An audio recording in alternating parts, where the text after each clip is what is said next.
सुधा शशि ज्ञान सागर में आपका स्वागत है। आज हम मनोविज्ञान या साइकोलॉजी का दूसरा लेसन संज्ञानात्मक विकास से जीन पियाजे के विषय में चर्चा करेंगे। ये बहुत ही इम्पोर्टेंट लेसन है। आप सभी ध्यान देकर पढ़िएगा और मेरा सहयोग देकर मुझे मोटिवेट करिएगा।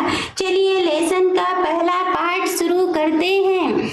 जीन पियाजे के विषय में आज हम अध्ययन करेंगे।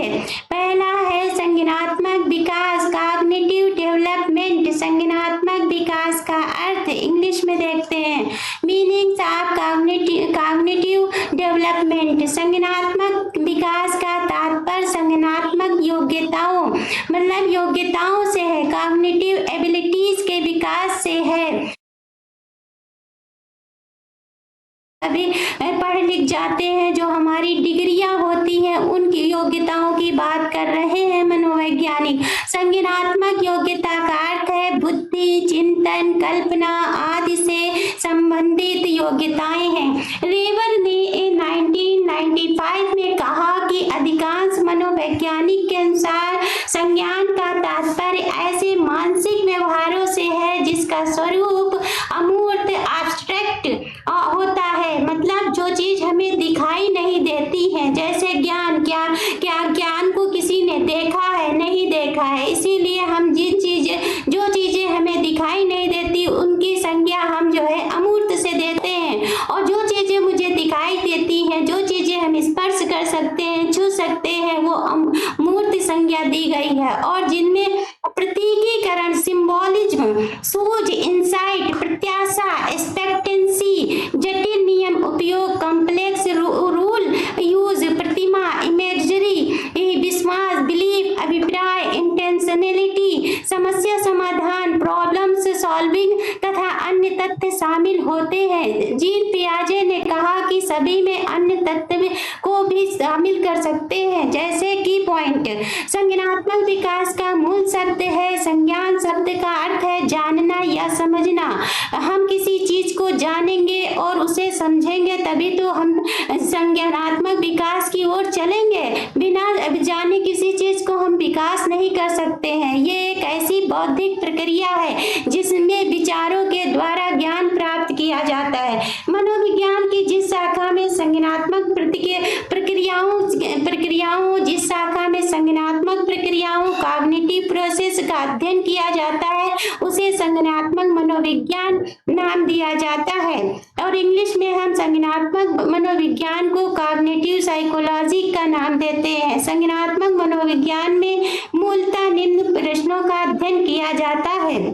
संज्ञानात्मक विकास से तात्पर्य बालक की मानसिक क्षमताओं जैसे बुद्धि, चेतन, विचार तथा समस्या इत्यादि से है। संज्ञानात्मक मनोविज्ञान कॉग्निटिव साइकोलॉजी में जैसे प्रश्न किए जाते हैं वो हमने इसमें इमेज में डाल दिए हैं। स्मृति का स्वरूप क्या है? अब स्मृति का स्वरूप तो कोई स्मरण क्या है, कोई क्या बता सकता है कि उसकी क्या आकृति है, क्या स्वरूप है? कुछ नहीं बताया जा सकता। चिंतन क्या है? हम चिंतन क्या कर रहे हैं, कैसा कर रहे हैं चिंतन? अच्छा कर रहे हैं, अच्छे विचार आ रहे हैं, कैसा चिंतन हो रहा है? चेतना क्या है? चेतना जब हम अत्यधिक किसी चीज के विषय में चेतना अत्यधिक मतलब जो है जागरूक होते हैं किसी चीज में। जैसे जब हम एग्जाम देते हैं वहां पर हमारी चेतना एकदम बहुत सॉलिड होती है। उस समय पे जब हम एग्जाम दे रहे होते हैं वहां पर जो है चेतना बहुत ही सॉलिड होती है। ज्ञान का प्रयोग किस प्रकार किया जाता है? ज्ञान किस कारण ग्रहण किया जाता है? मनोवैज्ञानिक कह रहे हैं कि ज्ञान किस कारण ग्रहण किया जाता है, किस उद्देश्य से ग्रहण करते हैं ज्ञान। कभी हम शिक्षा के उद्देश्य से ग्रहण करते हैं, कभी हम डॉक्टर बनने के उद्देश्य से ग्रहण करते हैं, कभी इंजीनियर बनने के लिए, कभी अधिकारी बनने के लिए, कभी जो भी हम क्षेत्र तय करते हैं वही हम जो है वैसा ही जो है ज्ञान अर्जित करते हैं। संज्ञानात्मक विकास का प्रारंभ शैशवावस्था से होने लगता है। ये एक विकासात्मक प्रक्रिया है जिसमें विकास की प्रक्रिया को निम्नवत क्रम में समझा जा सकता है। संज्ञानात्मक विकास दो ही बालक होते हैं, अबोध बालक या बुद्धिमान बालक। संज्ञानात्मक विकास की प्रक्रिया, प्रोसेस ऑफ कॉग्निटिव डेवलपमेंट। पियाजे के अनुसार संज्ञानात्मक विकास प्रायः निम्न प्रक्रियाओं में प्रभावित होता है। संज्ञानात्मक विकास, कॉग्निटिव डेवलपमेंट। संज्ञानात्मक विकास के 4 अवस्थाएं बता दी है जीन पियाजे ने कहा। व्यवस्थात्मक, ऑर्गेनाइजेशन, अनुकूलन, अडॉप्टेशन, आत्मसात्करण, असिमिलेशन, समायोजन, अकोमोडेशन। इसके विषय में हमने जो है यहाँ पर विस्तार से लिख दिया है। व्यवस्थापन, ऑर्गेनाइजेशन। पियाजे के अनुसार बालक अपने अर्जित ज्ञान को, नए ज्ञान को प्राप्त करने की ओर बढ़ता है। जो भी बालक अपना ज्ञान अर्जित करता है, हम सीखते ही तो जाते हैं जी, जन्म से लेकर मृत्यु तक सीखते ही रहते हैं। सीखना हमारा कभी बंद नहीं होता, हर कदम पर हम सीखते ही जाते हैं, तो वही अर्जित ज्ञान होता है। वो विभिन्न वस्तुओं, क्रियाओं का व्यवस्थापन करने में धीरे धीरे सफल होने लगता है। हम लोग कभी जो है देखा होगा, कभी हम लोग जो बचपन में सब कुछ फैला देते हैं, बच्चा जो है खिलौने का तोड़ देता है। मान लो उसके पास हाथी की, प्लास्टिक का हाथी है, वो उसके पैर तोड़ दिया, अब अलग अलग हो गए, तो वो जोड़ रहा, बैठ के एकत्रित कर रहा कि हम जोड़ देंगे तो चलने लगेगा। यही व्यवस्थापन है, वो करने लगता है। वस्तु के रूप में, रंग, आकार आदि विशेषताओं को वो अपने मस्तिष्क में व्यवस्थापन करता है। मतलब अगर कुत्ते को भौंकते हुए देखा कि ये काला कुत्ता है, इसका रंग जो है काला है, इसके 4 पैर हैं और ये भौ भौ की आवाज करता है, ये इसे कुत्ता बता दिया गया एक बार कि वो जान जाएगा कि ये कुत्ता है। दूसरा कुत्ता मान लो सफेद मिल गया, अब वो अनुमान करेगा कि उस कुत्ते को 4 पैर थे और जो है 4 पैर थे और रंग उसका जो है काला था, लेकिन वो भौ भौ कर रहा था, इसका मतलब ये भी कुत्ता है। वो अपना दिमाग लगा।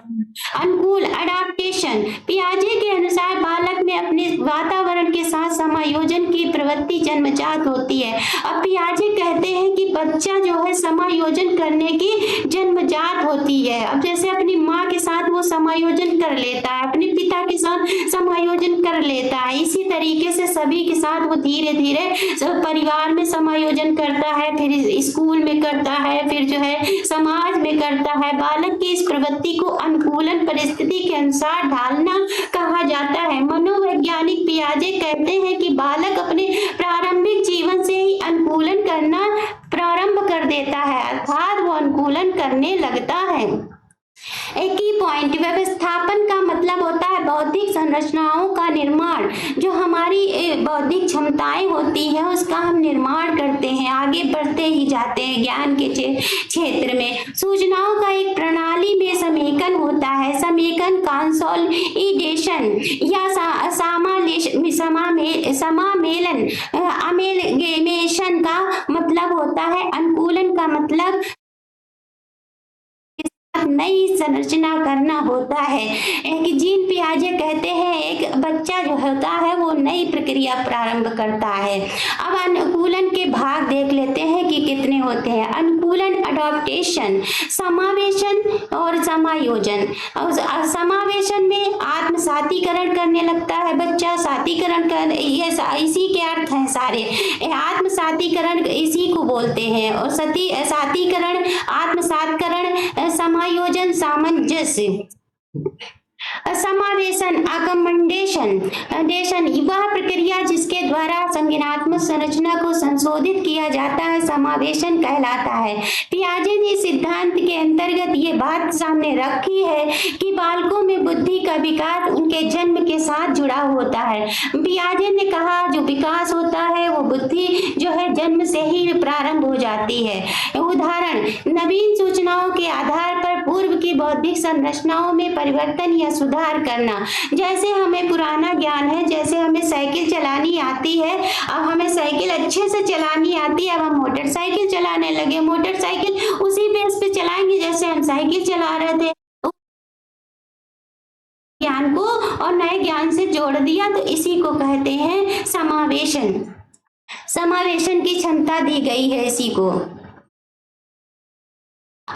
आत्मसातकरण असिमिलेशन, बालक आत्मसातकरण और सामंजस्य की प्रक्रियाओं के बीच संतुलन कायम करता है। जब बच्चे के सामने कोई नई समस्या होती है तो उसमें संज्ञानात्मक असंतुलन उत्पन्न होता है और उस असंतुलन को दूर करने के लिए वो आत्मसातकरण या सामंजस्य या दोनों प्रक्रियाओं को प्रारंभ कर देता है। नवीन सूचनाओं को पूर्व भौतिक संरचनाओं में व्यवस्थित करना शुरू कर देता है, जो हमारा पूर्व ज्ञान होता है, और नए ज्ञान से वो जोड़ना शुरू कर देता है आत्मसातकरण में। प्लीज हमारे चैनल को लाइक शेयर कमेंट और सब्सक्राइब बटन